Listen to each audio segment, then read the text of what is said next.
Yn achlysurol, gall ffrwydiadau mawr ddigwydd yn atmosffer yr haul, gan chwydu miloedd o dinelli o blasma poeth magnetig allan i'r gofod a'r gyflymder uchel. A bydd rhai o'r rhain yn taro'r ddaear, gan achosi be ni'n galw'n gyffredinol yn tywydd y gofod. Yn lwcus i ni, mae maes magnetig y ddaear yn actio fel tarian gan ein amddiffyn o effeithiau gweitha y stormydd hyn, ac yn bwysicach oll amddiffyn atmosffer y ddaear.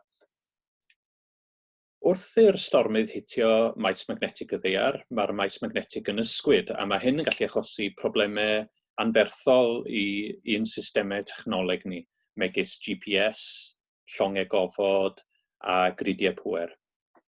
Mae'n hanfodol bwysig felly ein fod ni'n dysgu sut i ddarogan tywydd y gofod, yn union fel rydym ni'n darogan y tywydd ar y ddaear.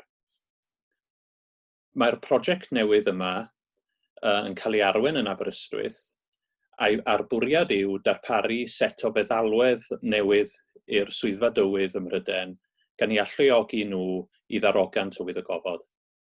A bydd hyn yn galluogi nhw i roi diwrnod neu ddau o flaen rybydd i bobl megis y system grid pŵer ym Mhrydain, gan leihau yr effaith andwyol gall storm mawr o'r haul i gael.